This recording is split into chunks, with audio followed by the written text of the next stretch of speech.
Gaano ba kahirap tumira sa lansangan? Sa lugar na malapit sa mga dumaraang sasakyan. Sa barong-barong nayari sa mga tagpi-tagping plastic na walang kuryente at tubig.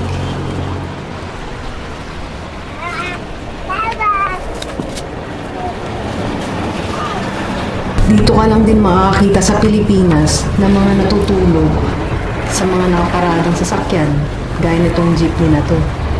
Parang ito na yung extended bedroom nila. Dito namin nakilala ang isang batang ina na si May at ang kanyang pamilya.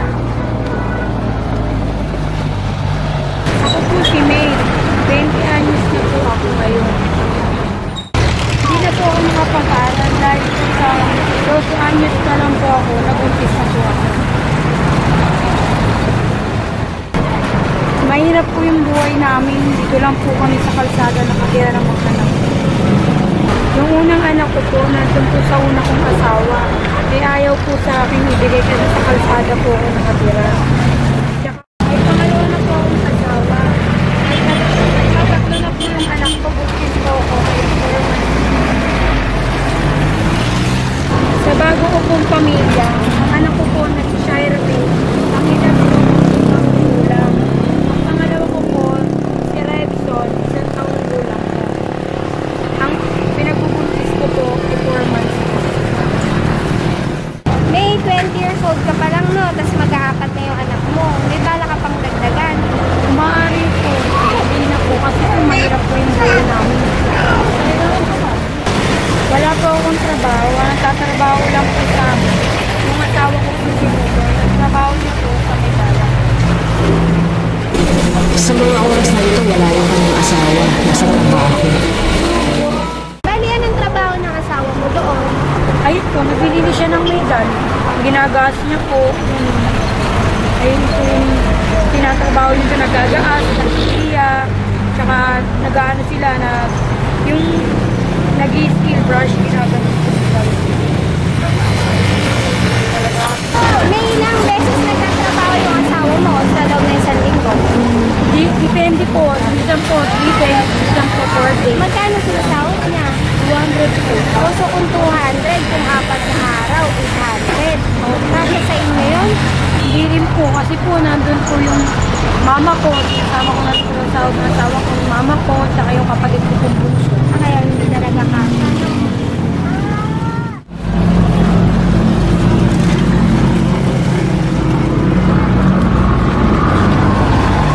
Dito yung bahay nila Mayday.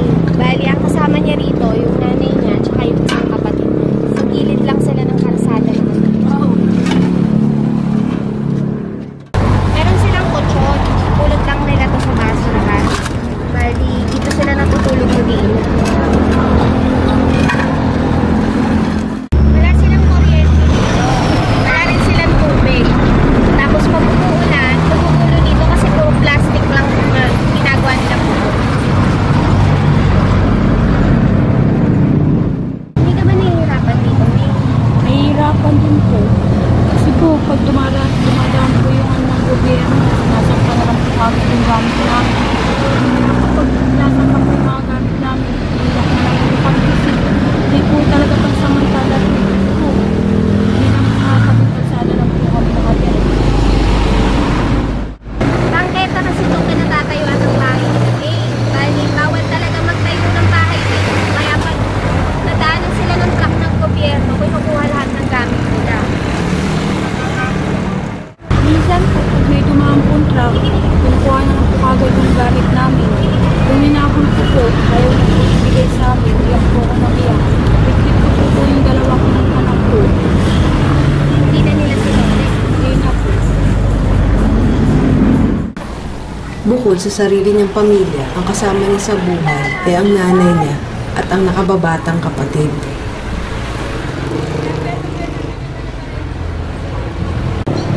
Nanay, ilang taon na po kayo? 56 na po. May trabaho po kayo?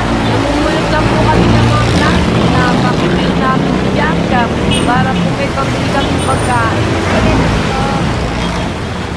Ako po si Beng, kapatid ko ni May. Hindi po ako nag-aaral kasi po dito ko lang po kami sa kalsada nakatira. Minsan po mainit, dito lang po kami sa jeep na tutulog minsan.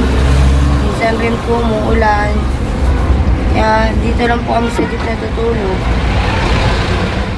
Kapag gagamit sila ng tubig, ay kailangan nilang tumawid. Kasi nasa kabilang kalye pa ang depo na pinagkukunan nila ng tubig. Ang mahirap na parte pa ay yung wala silang gamit. Nangihiram lang sila ng balde at tabo na gagamitin nila sa paliligo.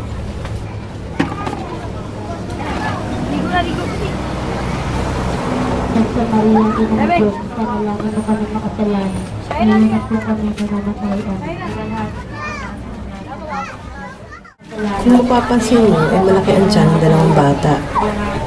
Kasi puno ito ng bulate. Wala daw siyang pambili ng pampurga. May, ilang beses kayo kumakain sa isang araw? Ako po, kami po talaga po po. Minsan po hindi po kami nakakakain pagkahalo. Paggabi po, ayun po nakakain po kami, nangihingi po ako sa ate ko. Pag tipid po, kasi po, trabaho po nga ng asawa ko. Kulang po yung asawa ko.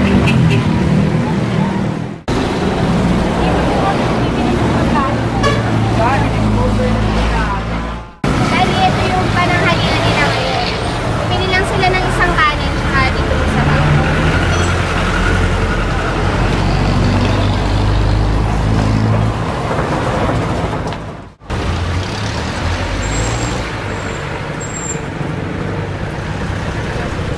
Saan ka po galing? Nanginom po ako ng kutsara po doon sa binilihan nila ng pagkain.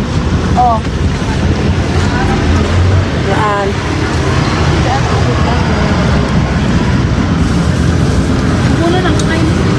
Hindi na muna daw kakain si May.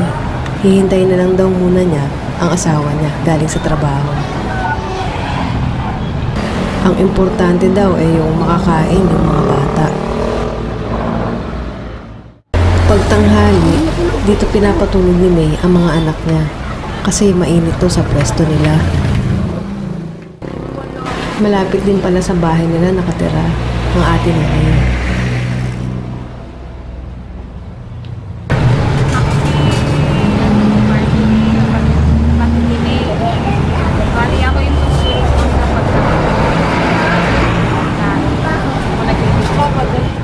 Buti tinutulungan mo sila, May. Naawa ko sa mga pamangkin. May, malapit ka ng mga anak, no? May balak ba kayong mangupahan? Lumipat mo na kahit maliit na kwarto. Gusto ko pinangkahan. Kaso po wala po pang kami. Pwede po ng asawa ko kulang pa po yun. Pagkain pa lang po. Pangarap ko po talaga mangupahan kahit po maliit lang po na kwarto. Baka sakali po na mahanap po ng asawa para po matulungan ng asawa ko. Makaupa kami kahit maliit man lang po na bahay. Kasi po, buntis po ako. Hindi po ako makakahanap ng trabaho kasi po hindi po ako tatanggapin kasi po buntis po ako. Tsaka po wala po mag-aalaga sa dalawa kong anak. Dumating na galing trabaho si Nonoy, ang asawa ni May. Kuya, hindi to mahirap yung trabaho mo. Mahirap naman dito. Kasi nagkakasport-sport yung kami doon. Yung chemical na ginagamit nyo. Tsaka sa chemical na naamoy namin. Ay, oo, no. Delikado nga. Maaari ka magkasama. Yung sa kasama ko nga ako, nagkasakit yun, nagkatibi sa chemical. Kaya pag ako, nagkanakat na lang di po ako ng mukha. Nagmamas ka na lang. Hindi po kasi ako nakapagtapos sa pag-aral. Kaya wala po akong mahal na trabaho. Peace na lang din po. Biktima kasi sila May ng demolisyon. Ito ang rason kaya sila napunta rito.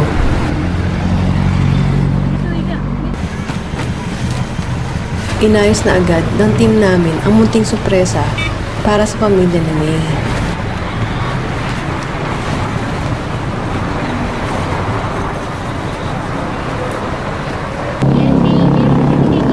Si Sir Marcos Cabrera na nasa Amerika. Gusto nilang tulungan kayo. Gusto nila kahit pa paano makalipat ng kwarto ka. Kasi di ba marangan na ka na. Mawa naman yung baby mo. Kaya binigyan natin kayo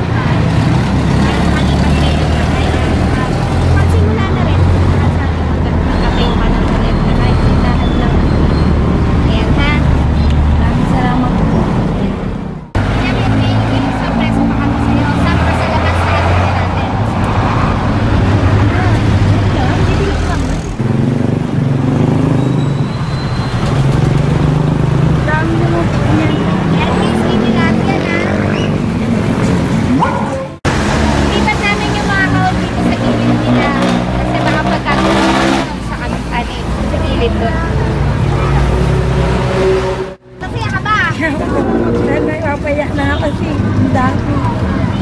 Ayan, May, para pagkalipat nyo ng ano, meron kayo panimulaan. Iwan mo na yung mga gamit mo dito. Meron tayong kutsyon na para sa bibig mo kayo labas mo. Tsaka meron tayong electric fan na. Para pagka ano, may gagawin na. Ayaw na, hindi na mainisan yung mga bata.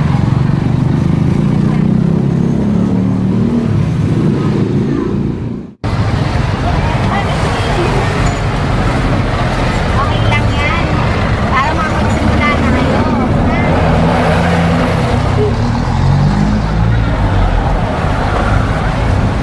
Iyak si mama.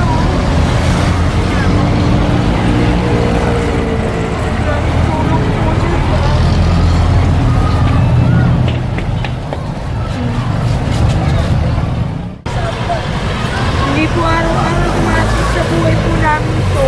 Kaya po maraming salamat po sa tumulong sa amin.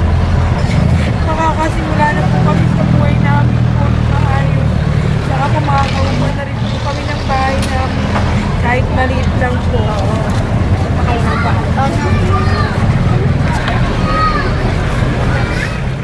Emotional si May kasi ngayon lang daw sila nakatanggap ng ganito. Ngayon lang may tumulong sa kanila. Buksan na natin, May. Ready ka na?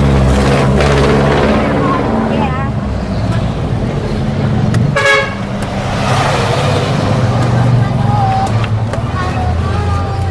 ayan, May, gamit sa bahay, ha? Para, di ba, hindi lang ka lang mag-ibig ng sari. Kaya, nato, gas, water jug. Pang-inom. Lalagyan ng inumin.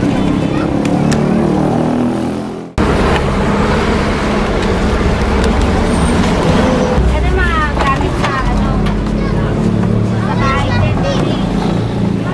Mga gamit na rin sa bahay, ha? Wala rin tayo naroon dahil sa dalawang anak mo, ha? Ayan, Roy, Aling.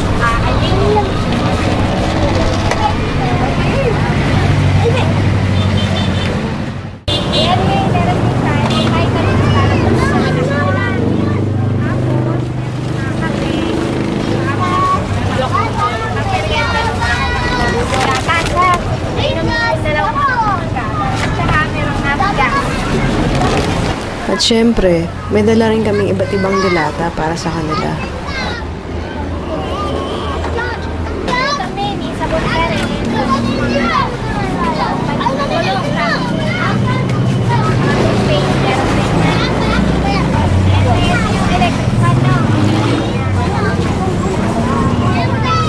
Mainit na bansa kasi ang Pilipinas.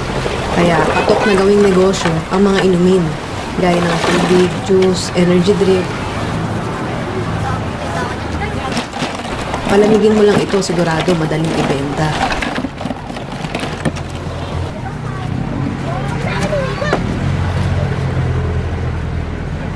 Yan, mga sesto, tapos At nagdala kami ng marami nito para may pangkabuhayan sila, May. palalamisin mo lang siya.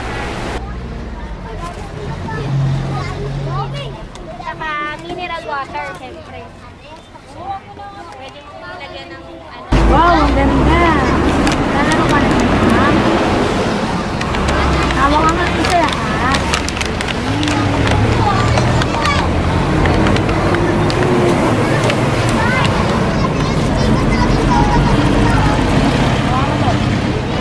Tawa ka dun.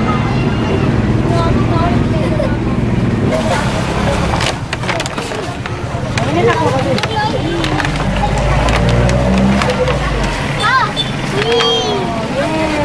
Oh, may tao po. Si Gordon. Lala na si Gordon namin. So, bali lang bigay mo sa kanya. Dapat mo nga, mga alam mo, mga anak ko. Wala na rin mo lang. Mama! Ano ba eh? Galing mo, meron na lang si Gordon. Oh. Dito sa puso niya. Yan.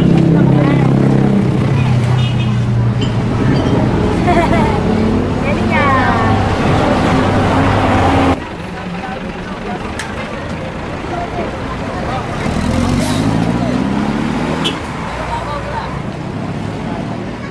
Cobra ka, cobra.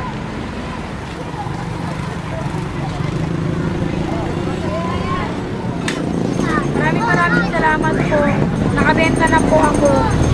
Malaking tulong po sa akin po sa hanap buhay na po.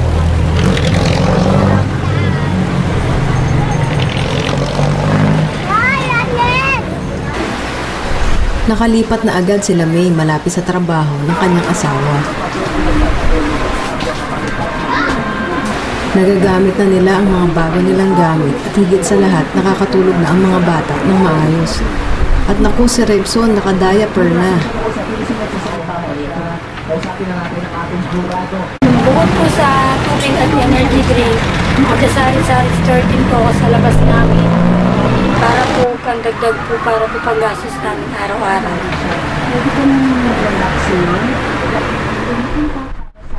Laking ginawa po ng binigay niyo sa amin, Sir Mark, Ma'am Rhea, maraming salamat po. Binago niyo po yung buhay namin. Salamat po.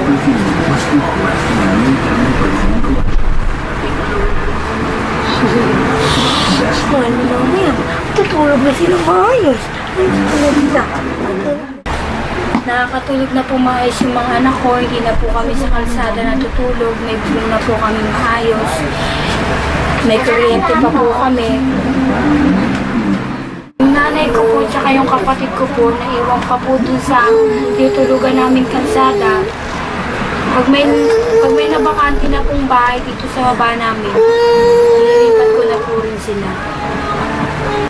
Para kaming nakatanggap ng medalya dahil sa pagbabago ng buhay nila. Kung dati sa kalsada sila natutulog, ngayon mayroon na silang munting tahanan kung saan makakatulog na ng maayos ang buong pamilya. At higit sa lahat, may direksyon na ang kanilang buhay. Magandang araw po at God bless.